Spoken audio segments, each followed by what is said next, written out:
देखिए, हरियाणा की जो सियासत है उससे एक और बड़ी खबर सामने निकल कर आ रही है। जानकारी ये मिल रही है कि 26 अगस्त को कांग्रेस की स्क्रीनिंग कमेटी की बैठक होगी। 4 दिन तक प्रत्याशियों के नाम पर मंथन होगा और सितंबर के पहले हफ्ते में हरियाणा के लिए पहली लिस्ट आ सकती है। पहली लिस्ट में 45 उम्मीदवारों के नाम का ऐलान संभव है। हरियाणा की सियासत से बड़ी खबर, 26 अगस्त को कांग्रेस की स्क्रीनिंग कमेटी की बैठक। 4 दिन तक प्रत्याशियों के नाम को लेकर मंथन चलेगा कांग्रेस पार्टी के भीतर। सितंबर के पहले हफ्ते में उम्मीदवारों के नाम की पहली लिस्ट आ सकती है और करीबन आधी जो सीटें हैं, 90 में से 45 सीटें, उस पर उम्मीदवारों के नाम का ऐलान कांग्रेस पार्टी की तरफ से कर दिया जाएगा। आप जानते हैं हरियाणा में 1 अक्टूबर को वोटिंग होनी है और ऐसे में सितंबर के पहले हफ्ते तक उम्मीदवारों के नाम वाली वो पहली लिस्ट, इसको लेकर क्या और अपडेट मिल रहा है जैनेंद्र?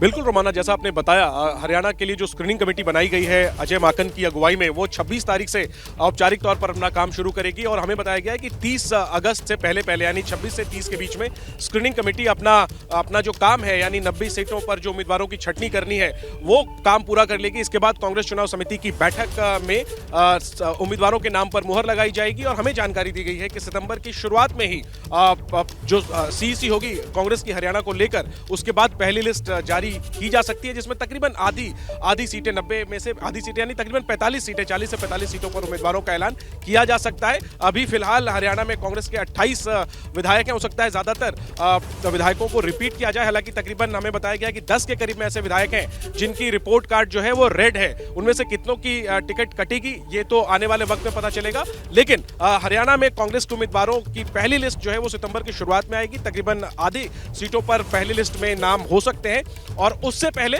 जो स्क्रीनिंग कमेटी है वो 26 अगस्त से 30 अगस्त के बीच में लगातार बैठकें करके उम्मीदवारों के नामों को लेकर के जो शॉर्टलिस्टिंग है उसका काम करेगी। जी, बड़ी जानकारी दे रहे हैं हमारे सहयोगी जैनेंद्र। किस तरीके से सितंबर का पहला हफ्ता और सितंबर के इसी पहले हफ्ते में कांग्रेस हरियाणा चुनाव के लिए उम्मीदवारों की पहली लिस्ट जारी कर सकती है। 26 अगस्त से ये जो मंथन है वो स्क्रीनिंग कमेटी में शुरू हो जाएगा। इस बीच हमारे साथ नीरज पांडे भी लगातार बने हुए हैं। नीरज का आप रुख कर लेते हैं और जरा नीरज से ये समझते हैं कि आखिरकार नीरज, हरियाणा को लेकर जो बीजेपी का खेमा और विनेबिलिटी की हम चर्चा कर रहे थे, तो ऐसे में विनेबिलिटी फैक्टर को देखते हुए जो अपने ही परिवार के सदस्यों को टिकट दिलाने की एक कवायद हरियाणा बीजेपी के बड़े नेताओं की तरफ से देखी जा रही है, इस बार वहां पर भी पार्टी की तरफ से समझौता किया जाएगा। मतलब एक ही परिवार से हम देख सकते हैं 2-2, 3-3 सदस्य हरियाणा की राजनीति में सक्रिय।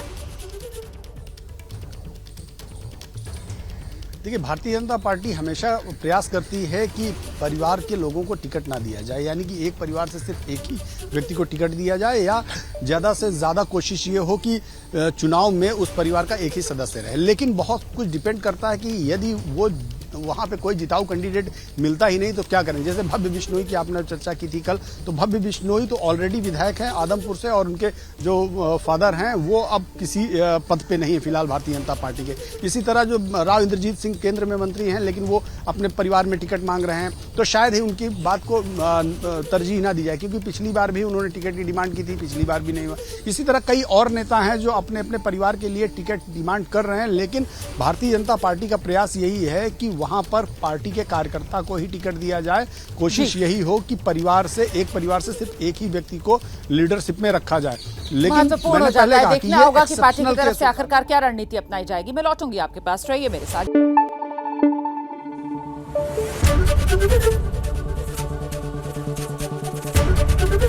एबीपी न्यूज आपको रखे आगे।